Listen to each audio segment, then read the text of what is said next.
Hello there, and welcome to Chip Advisor.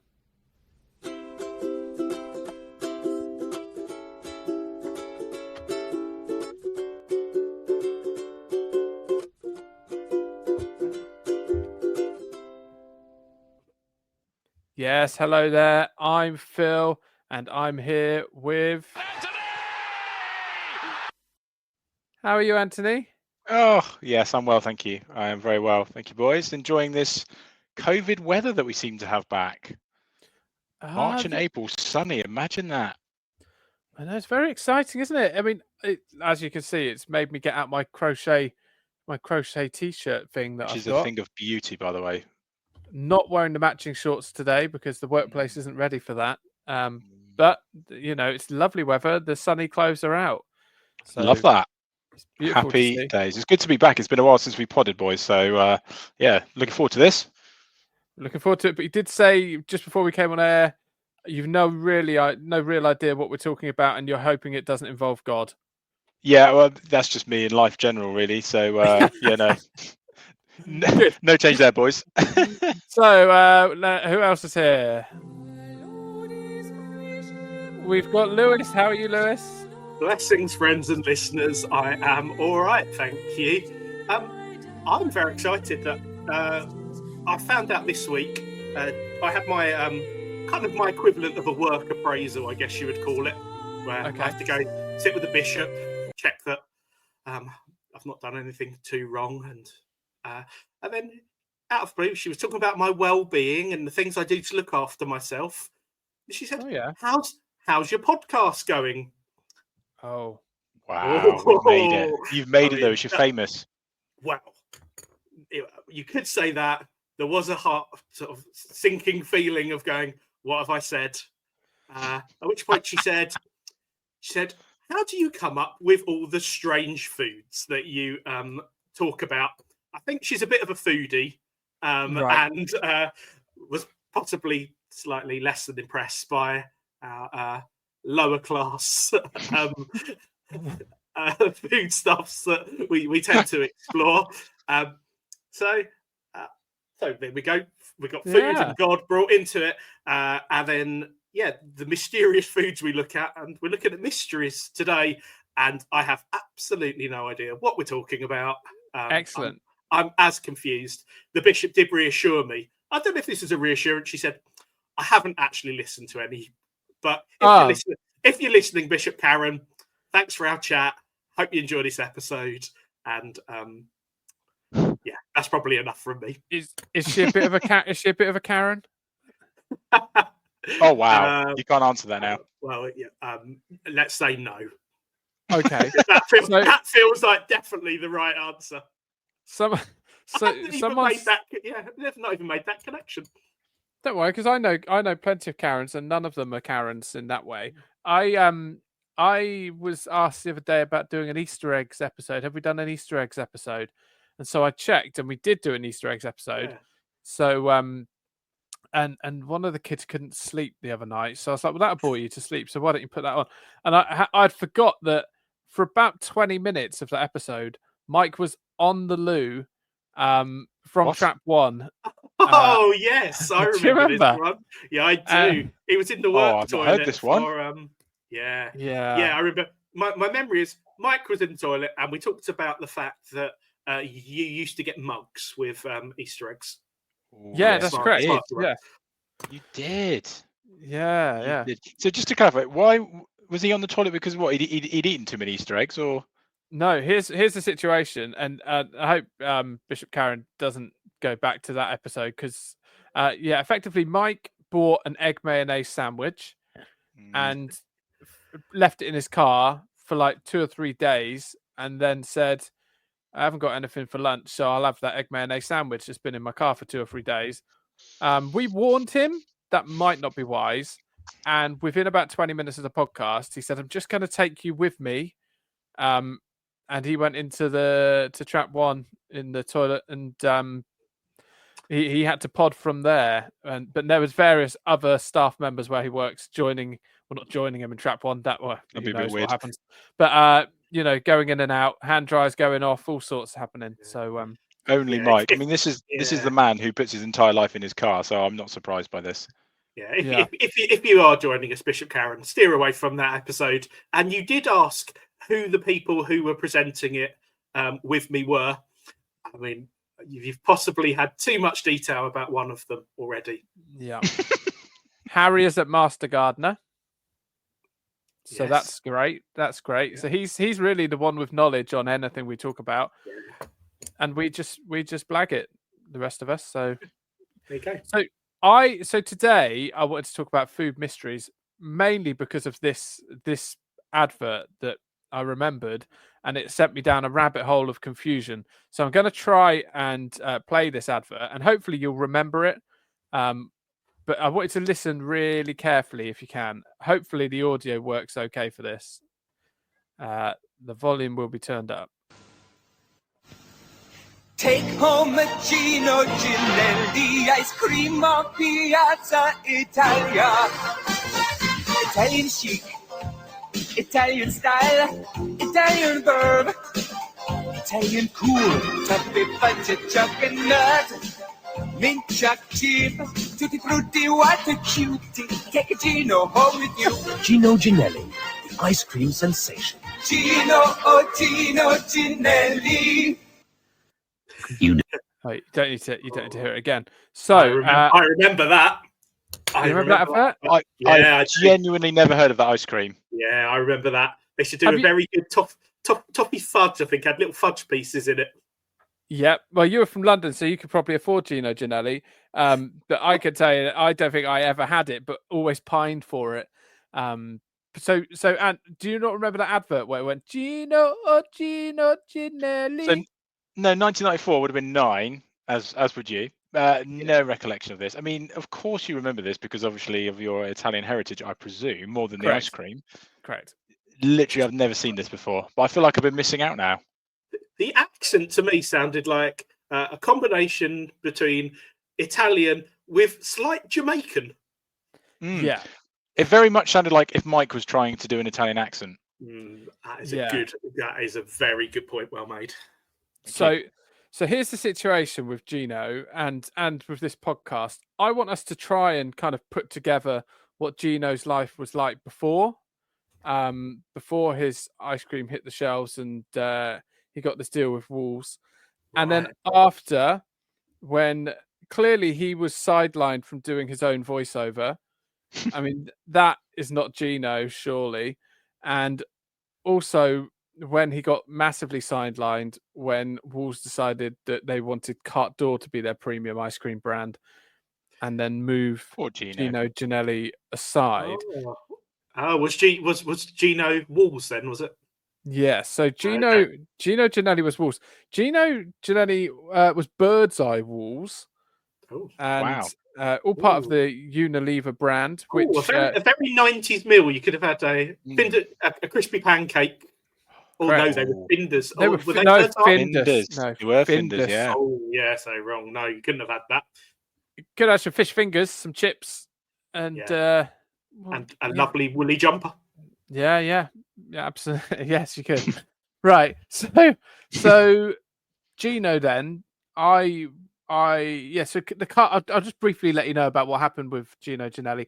There is hardly anything on the internet about Gino Ginelli, which is why I have a conspiracy theory about him being paid hush money to not speak out.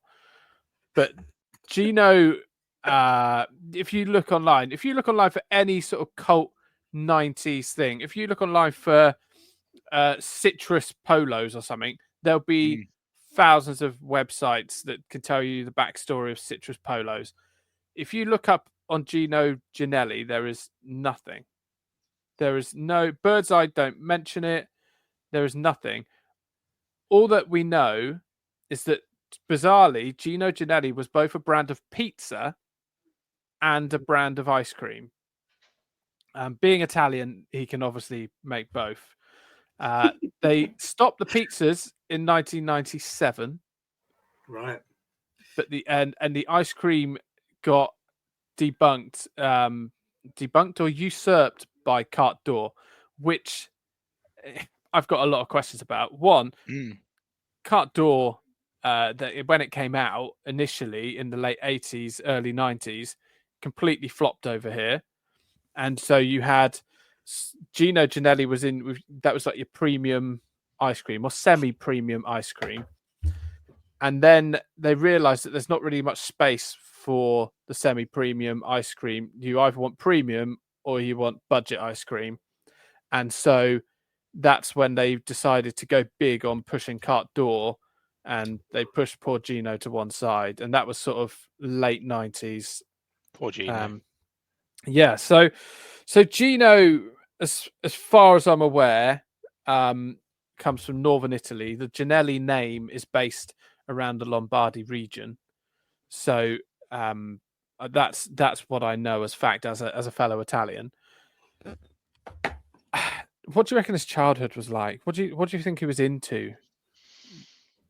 Probably ice cream. Yeah, but what do you think his hobbies were?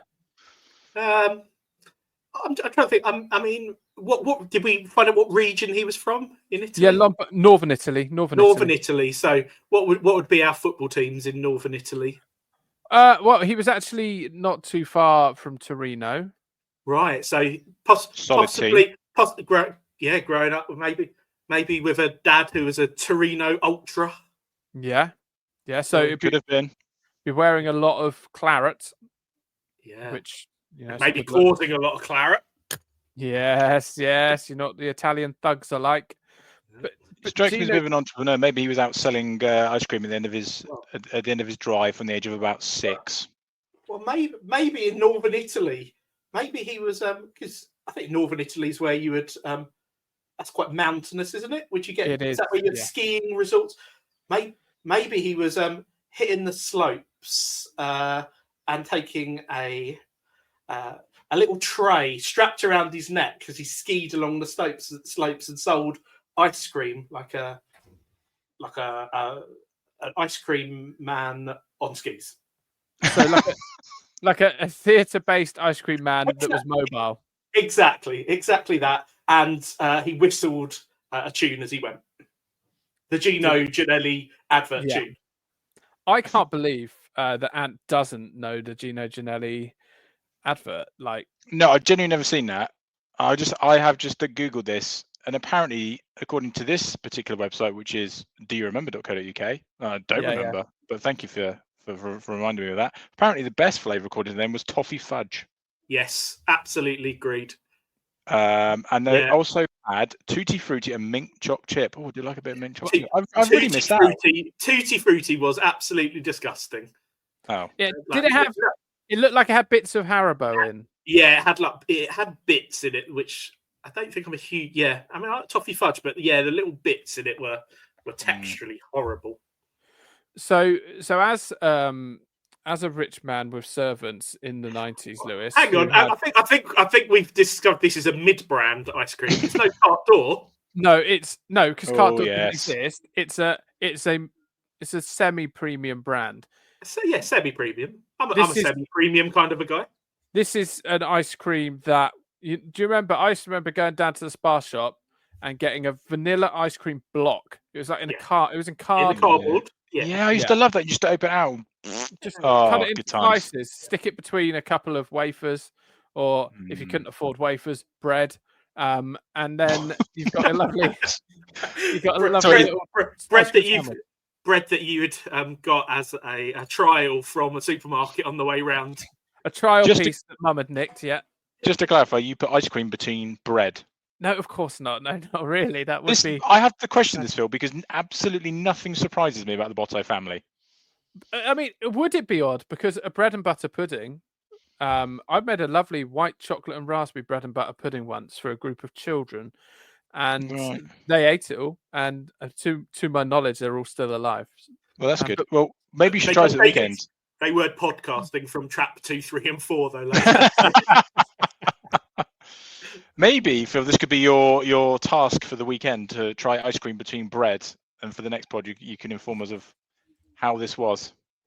Yeah, I mean, I could. I don't think it would be disastrous because if it's white bread, then it's got quite a high sugar content anyway, and anything tastes nice in a sandwich. which to be honest, it does.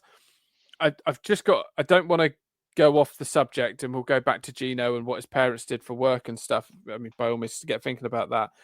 But I've been kind of thinking about forbidden foods, and I like.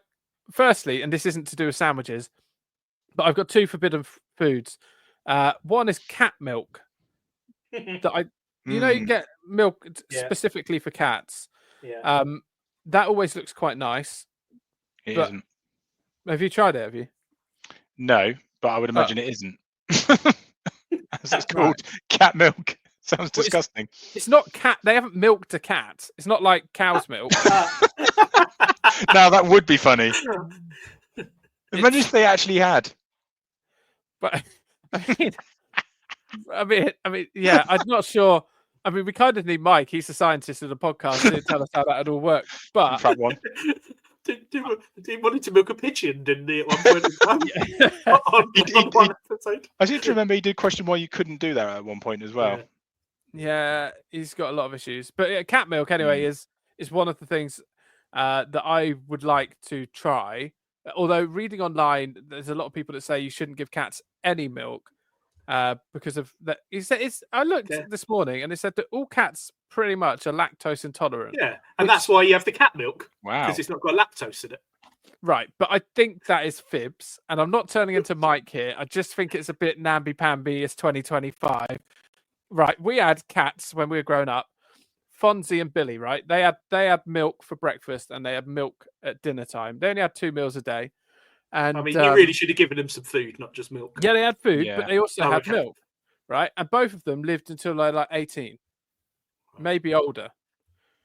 And what was their gut health like? Their gut health was textbook. And Billy, in fact, used to cover his doings over with soil. He was very well trained. Oh, very good. Wow. And Fonzie could do tricks, like circus tricks. So, such as if I went and patted my chest like this, you can't see this if you're listening. If I patted my chest like this and stood a long distance from the table, he would like lean towards me, and then he'd jump and he'd land on me, and then I'd get him to walk around on my shoulder, do tricks. I'm convinced I once taught Fonzie to say hello in a meow. I was trying really hard. I mean, Harry may claim this is a tall tale, but I'm pretty sure that Fonzie once said hello to me, kind of like meow, like that. It was like it's hard for a cat to make the noise of a H and an L. Yeah, also. I don't speak fluent cat, but that didn't sound like hello to me.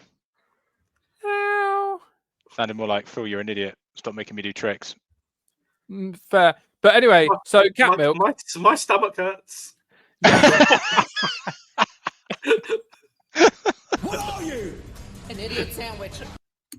Right. So cat milk's one of the things I would like to try, and the other thing that I think look nice and I think should be different flavors depending on the colors are tulips.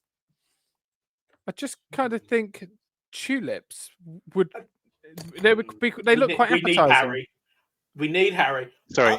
A tulip's not poisonous. Well, I don't know, but I don't know. I'm going to Google it though. So you carry on, boys. But tulips. I want to warn our listeners. You want to try a tulip? Well, the leaves, the leaves of a tulip, not the leaves, the petals.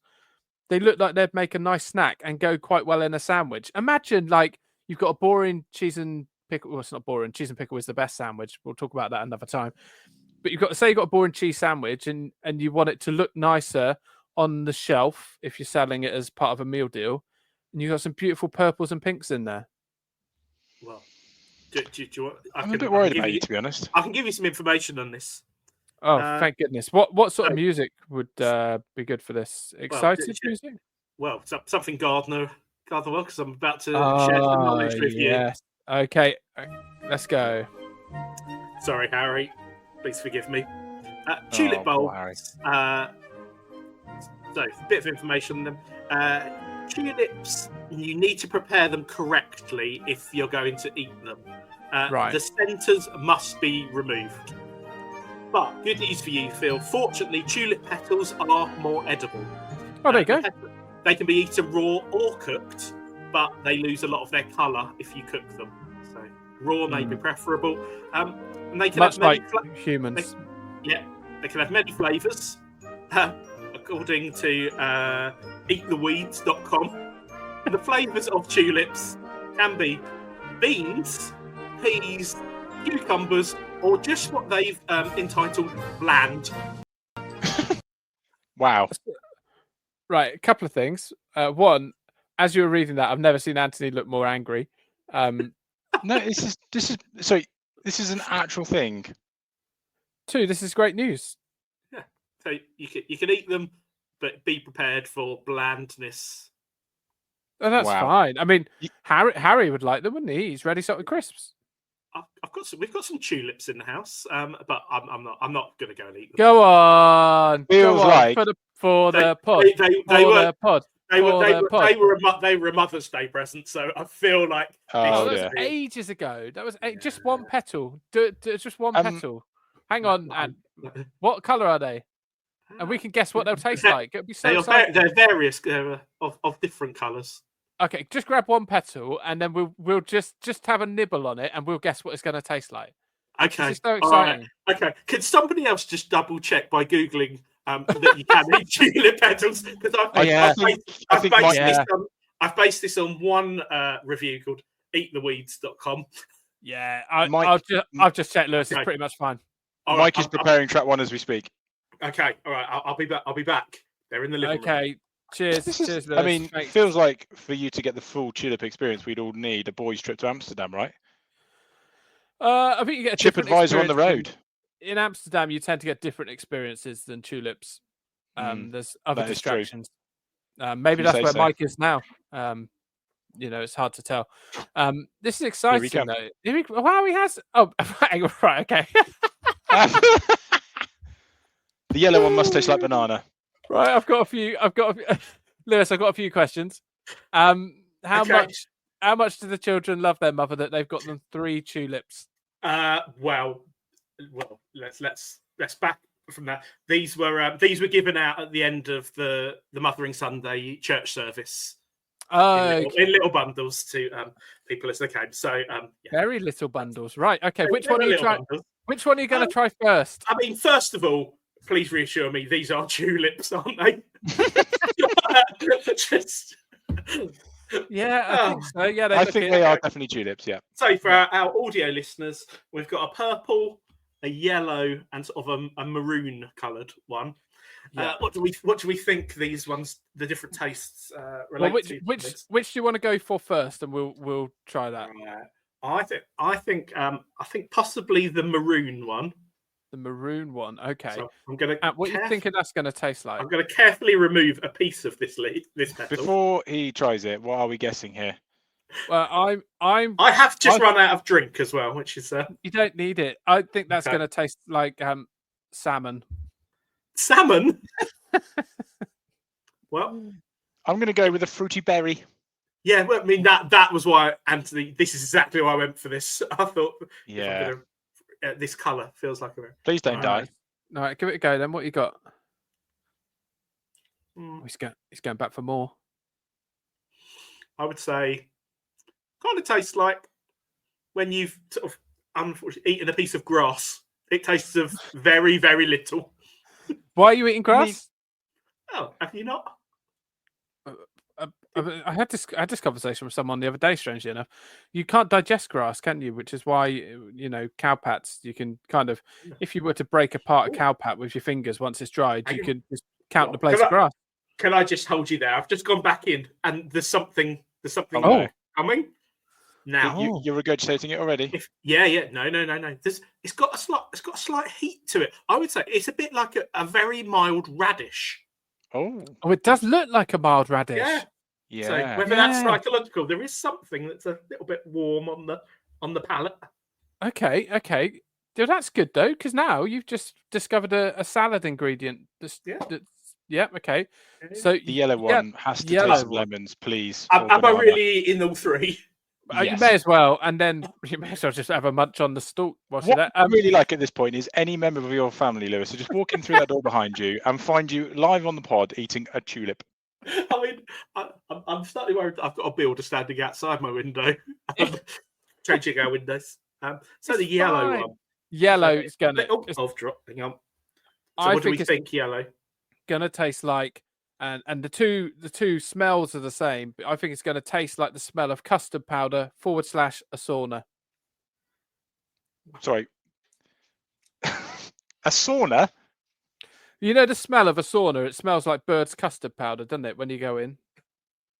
If you say so. I mean, I do love a bit of bird's custard powder. It does. It does. When you go into a sauna, you I'm think, going to go home and I'm going to sniff Oh, my tin of bird's custard powder now. and then you're going to have to find a sauna to smell quite quickly after. So, good luck. Good luck. How's that working out for you, Lewis? Well, at this point, I would say there was no discernible difference in flavour between maroon and yellow. Okay. Oh, that's disappointing. Well, Yeah, don't forget that these have been clinically dead for a while. Yes. These are. I'm not going in the garden to taste them fresh from the ground. You haven't got it. Do you grow tulips? Well, they do grow in our garden. Oh, to okay. say that I grow them would be an overhead of my part. A step too far. So the yellow one's radish as well. Just a quick one on the purple then. Or is it purple or pink? Hang on a minute. We need some guesses here. Purple has got to be maybe a beetroot. You've just thought about the colour, and you haven't put any thought into that at all. Well, I did. I hate beetroot. I had to think about it. I think it's gonna taste like salt and vinegar discos. Very niche. Oh, I love a salt and vinegar. Now, the purple has a slightly stronger flavour to it. Interestingly, it's interesting, isn't it? I would say, I'd say more rather than a mild radish, it would be more like a medium flavoured radish. Or radish, as it's called. Oh, no, not as strong. It's definitely not as strong as a. Okay. That's what happens if you eat the bulb, but don't do that. Sometimes radishes do taste too strong, so I think you've maybe found an answer to a question we didn't even realise we needed answering here. It's definitely a sort of a peppery note to it. Oh, there we go. And you know, for the rest of the pod, we'll keep an eye on Lewis. If he drops dead, we'll let you know, like audioly, and then we might have to take down the video on YouTube. We'll see. Yeah, but it was worth it for all these extra listeners that we'll gain because of this. Yeah, you know, people need to know. But I'm excited that's a thing then, because I kind of thought that you could just walk along and munch them. What's the texture like, Lewis? Because in my head they've got a bit more crunch to them than a normal petal. Yeah, no, it's still quite soft, I would say. I think you'd have to the individual, but I think if you crunch through the whole top of one, you would get a bit of bite to it. But the petal itself is on the soft side. It's not like meek, like a Busy Lizzie or something like that. No. Oh, okay, cool. So Gino Ginelli then. Thanks, Lewis. Thanks. So how do we get from Gino Ginelli to tulips? I mean, so there is a chance Mrs. Vickers is going to arrive home whilst we're recording and wonder why the tulips. What would be interesting? What would be really interesting is to see whether when she tries them, if she thinks they taste of the same thing. True. Okay. Well, we'll see. Ideally, she will come home. If you see her, do let us know. So Gino then, so you believe he was making ice creams as a school hobby, and it escalated, and then Walls stumbled upon him. Well, I wonder if he had a kind of a unique selling point, the fact that he was selling his ice cream in round tubs. It was round, like it was basically everything in the 90s of very nices were in shallow round tubs, like Vitalite. Which also had an excellent advert. It did, but I can't play that now because otherwise people have two adverts stuck in their head, and we just need them to have the Gino Ginelli one stuck in their head. Yeah, I don't remember another ice cream that was in a shallow round dish. No, it's very true. Very true. It's interesting that you say this because when they decided to put in Carte d'Or, and then very soon after, poor Gino was released from his relieved of his duties. When they released Carte d'Or for the second time, they put it in an oval tub because it helped with the spooning out process, apparently. Oh, Right. well, that does So make they did sense. that. Yeah. And they made them that way so they looked more luxury than the standard square 2-liter tub of ice cream that you'd get. Obviously, you get a lot of wastage in space when it comes to shipping to and from the supermarkets with an oval tub.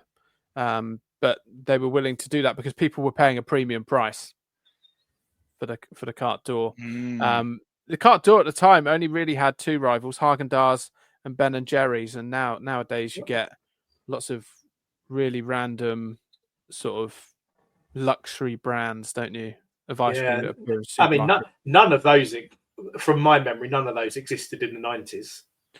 Well, in the late 90s, they Is did. that when they started to come through? Yeah, that's when they realised it. Because Gino Ginelli, like when you look at the advert, and when I was younger, it appealed a lot more. When you look at the advert, the ice cream doesn't look like nice gelateria ice cream, does it? It does look like soft scoop with a few bits in it.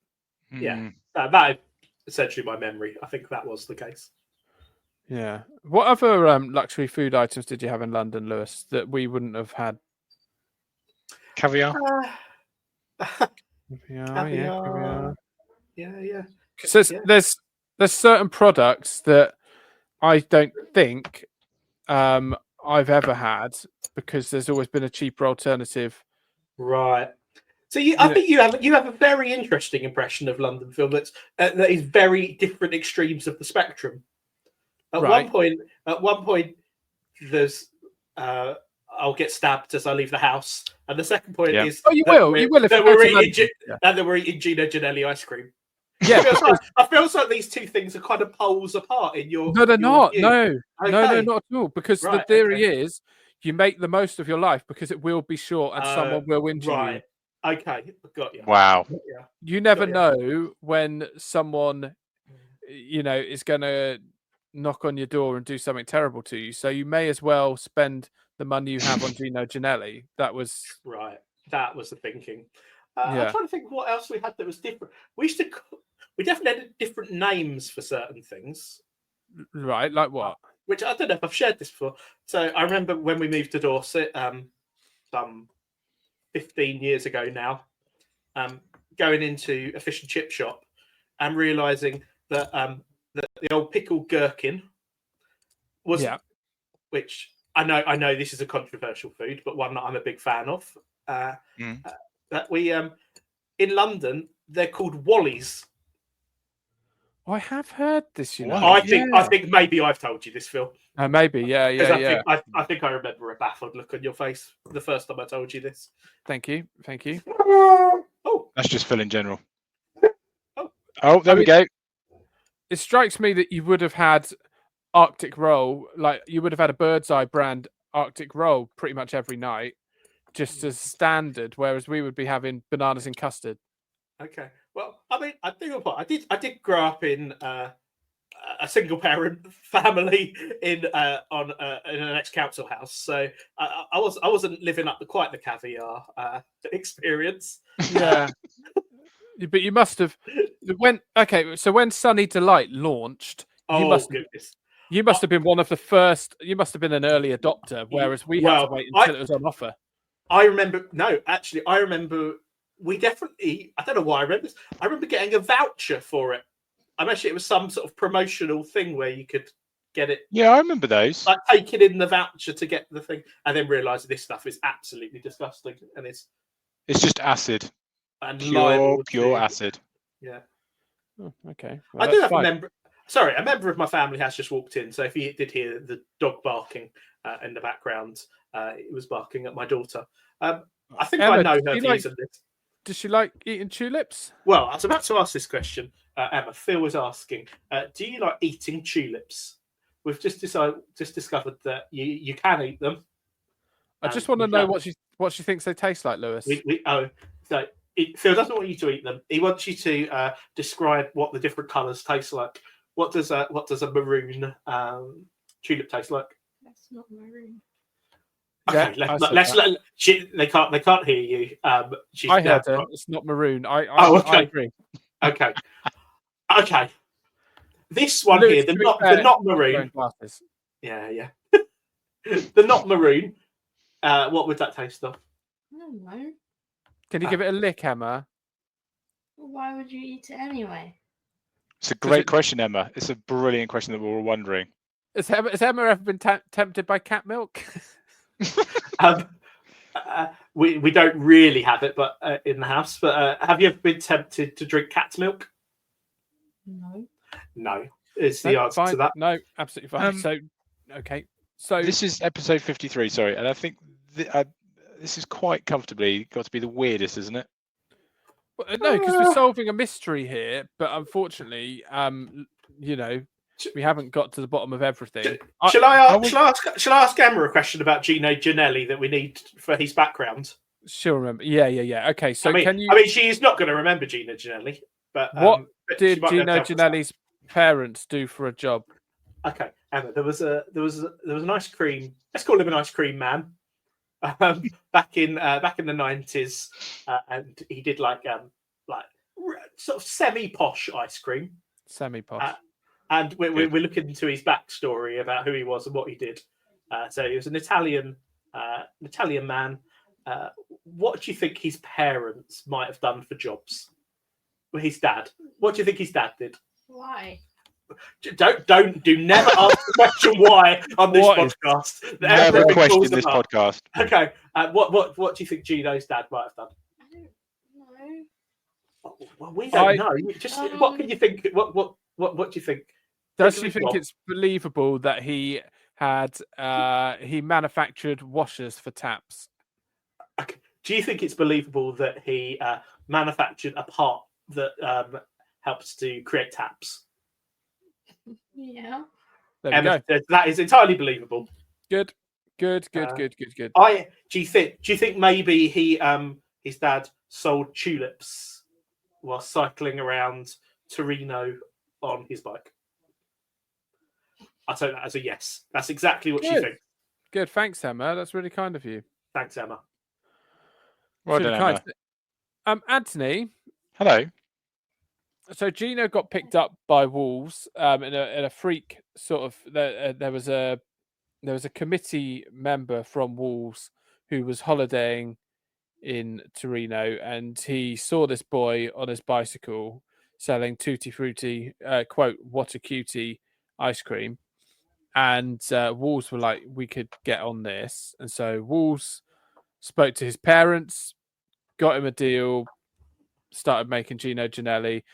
Gino then said, "Look, just so you know, I actually also make pizzas."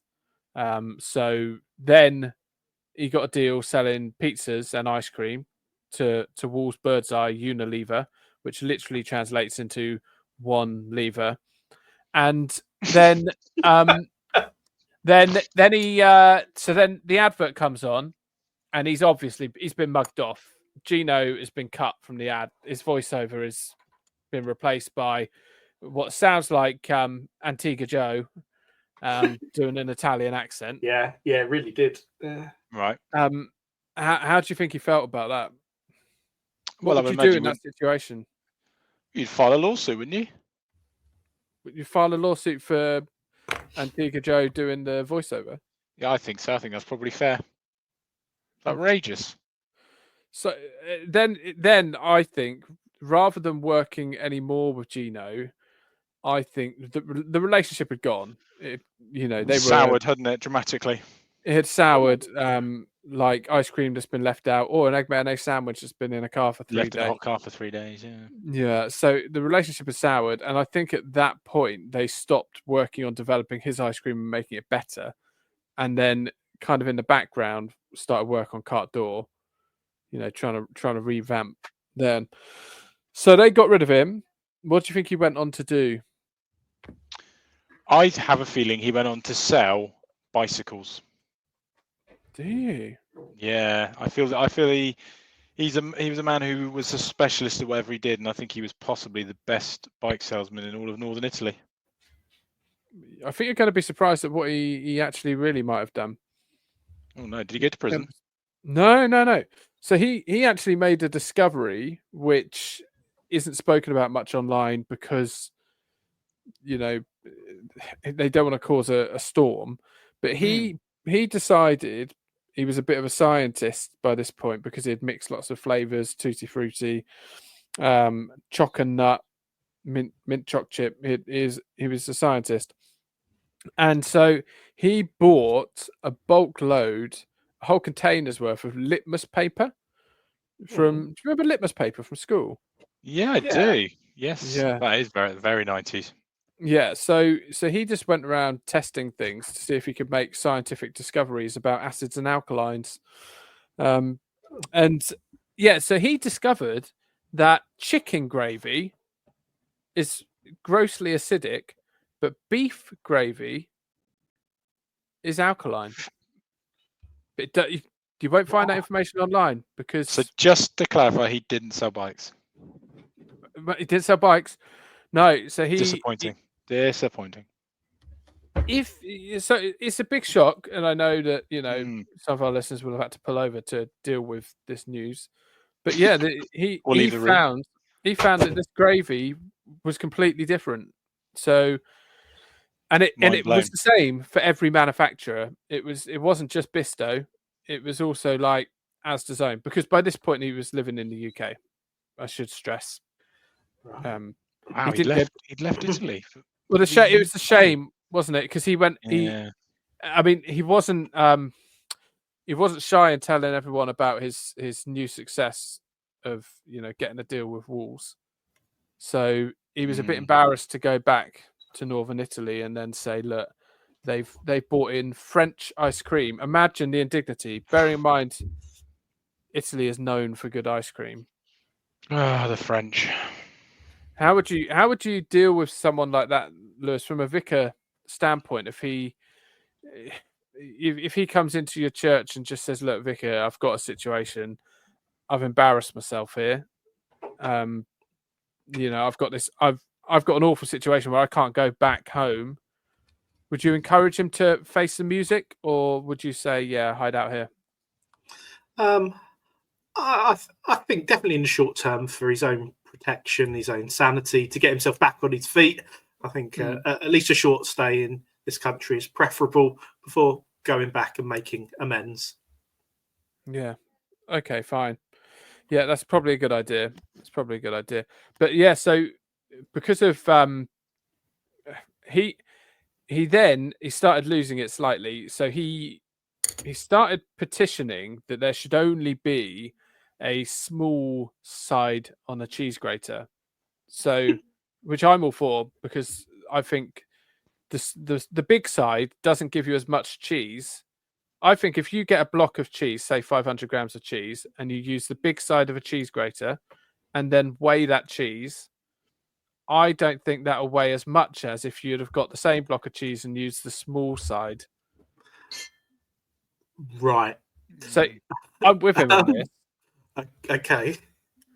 So he started petitioning outside Pyrex, which was stupid because Pyrex don't make cheese graters. They make glass cookware. Pyrex dishes. Yep. Dishes, jugs. To the point where he got a restraining order from Pyrex and eventually was imprisoned briefly.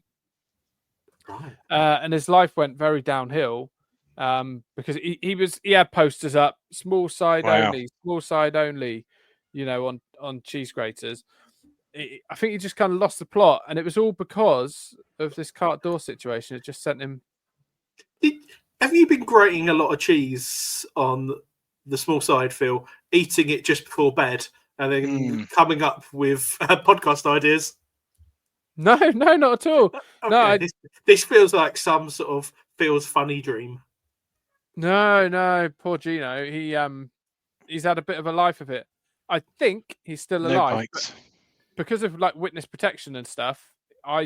Because he's an ex-con, I think that's why he can't read anything online about him. Right. Wow. You mean you've given this a lot of thought and a lot of research? I haven't. Yeah, but research. Yeah, not thought. I've had to go old school and read books, pop to the library, stuff like that, news articles. But they've all been removed offline. If you search for Gino Ginelli, it really is a mystery. Poor Gino. Poor Gino. So yeah, I suppose we'll never know exactly where he is now. He's probably called Johnny. Probably in a care home, telling everyone this very story. Actually, if you went to a care home, man, Hmm. do you think you would be one of the people who stayed in your room, or do you think you'd sit in the communal lounge? Oh, depends what mood I'm in. I think probably depends what day of the week it is. Sometimes, as you know, I can be very grumpy. I Yeah, would very much like to be on my own. Other times, I'm feeling quite sociable. Yeah. I'd quite happily.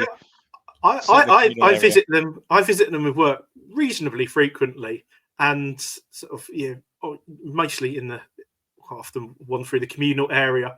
And my mind is always when Mike hits that age, he is the one who's going to be running the games. Everyone's going to shut up, get out of the fray of the telly. yeah, exactly. That's the come on, problem. everyone, let's play a game. Or he'll be confined to his room playing FIFA. And there'll be. If FIFA's still around. I don't think his hands. I think Mike's hands will probably be some of the first things to go. Yeah, play a lot of PlayStation thumb His going on dexterity in his hands, I think. Well, unless you can think of another part of Mike that's going to fail first, but I think his hands, worryingly, will be probably his feet. His feet. Oh, well, so then maybe quicker into a care home because mobility and stuff. I'd imagine his wife's already ringing around a few right now. In preparation. Come on, he's mid-40s. Time to go. Just in case. It's like the Peter Kay advert, yeah. Mid-40s, that's generous. That's kind of you. I was being kind. Yeah. We know he'll be listening. He's the elder statesman of the podcast.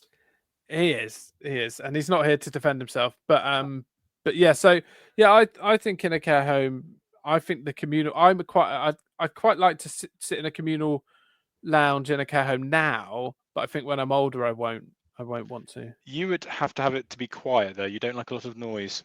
Yeah, exactly. To be a quiet communal area. And if I'm watching The Chase or something like that, and people are, but they don't really talk much these days in communal lounges in care homes, I find. But no. Anyway, any other business? I feel like I need a tub of this Gino ice cream now. It's such a shame that my 90s childhood has been ruined by learning of this lack of ice cream in my life. Yeah. Well, I've been sitting on this piece of any other business for Here we go. The whole record because this is gonna be groundbreaking. I didn't want to ruin the whole thing. You can still buy it in South Africa. Yeah, you can get Gino Ginelli South African for $136.99. What's the What's the exchange rate? No. Rand, what's the currency? Rand. That's what I was looking for. You don't know Rand? Come on. I forgot. Basics. Basic economics. And it comes in creme brulee, hazelnut praline, strawberry pavlova, or chocolate brownie. They've got exotic with the flavours, haven't they? I feel like this whole episode has been about deceit from Phil because he knew that this was still readily available, but he wanted to talk about Gino Ginelli. But he hadn't gone to South Africa before the pod, gone and got a tub or 3 and brought them back and been trying them. Instead, he made you try tulips live on air. Unbelievable. Yeah. He was under this hoax that Gino Ginelli, it's been discontinued. You can't have it anymore. Let's do a pod based on it. And, the reason pipe down. I'm disappointed. I've got an answer for you. No, I knew that someone would Google it and go, oh, but South Africa, creme brulee flavor. Right. Gino, as we know, isn't stable. We've discussed this. He's had a few issues. He isn't, in a great way. After his gravy revelation that no one really took seriously, which is a shame. Try it for yourself if you get yourself some litmus paper. They're dirt cheap. I did Google the price of litmus paper, and I think it'd just be fun to use. But anyway, once Gino, he's not too right in the head. He hasn't really heard of the internet, and he's certainly not been to South Africa. So Wolves are actually using his name still over there because is there some issue with the South Africans and the French? Is that because maybe they don't like carte d'or? For me, my friend. Maybe they don't like carte d'or I don't know. Maybe. Oh, But well. for whatever reason, I think they've just took a punt that Gino's never going to find out. Right. It's not in round Just tubs by the way. anymore. But exactly. Let me guess, it's gone oval like Cart Door. Yeah, it has. Oh, weekend ruined. Weekend ruined. But if you do need some Gino Ginelli in your life, there is a racehorse called Gino Ginelli. Is it racing in the Grand National? Unfortunately, no. I think it's I don't know. It's 16. It's got 16.2 hands. Yeah, that's a lot of hands, isn't it? It's a lot of hands for a horse. It must be very useful. Mike could probably do with that many hands because some of them are going to go. Yeah. Oh dear. So, yeah. It's not well, on good. that bombshell, boys, I'm going to have to depart, but it has been an absolute pleasure speaking with you both, especially, but obviously the obvious highlight was seeing Lewis eating chips. You really did take one for the team there, Lewis. There's some things I didn't expect about today, and that's going to be one of them. Oh, good. Well, I'm pleased. Just whilst we're doing any other business, Dyson hand dryers in public toilets. I think I've said it before. They're rubbish. Correct. They're absolutely terrible. They're not faster because you put your hands up and down, and it just pushes the water up and down your hands. That doesn't help. I used one only yesterday. And my smartwatch went absolutely mental, telling me that the decibel level that I just plunged the watch inside the hand dryer, and that everything started buzzing. I think it thought the world was ending. It's understandable. It is a bit like it's ending when you put your hands in one of those things. What establishment were you in? I was in the real highbrow establishment of McDonald's. Oh, nice. Yeah, I could do a McDonald's right now. Yeah. And having said of my watch buzzing, someone is trying to phone me. Right, on that bombshell then, I will play us out with the Gino Ginelli advert. And I do hope that you both have a lovely, lovely rest of the day. And we'll hopefully be back soon to record again. Take care. Bye. Have a good one. Bye. Take home a Gino Ginelli ice cream on Piazza Italia. Italian chic, Italian style, Italian verb, Italian cool, toffee butter, chocolate, mint choc chip, tutti frutti, what a cutie. Take a Gino home with you. Gino Ginelli, the ice cream sensation. Gino, oh Gino Ginelli.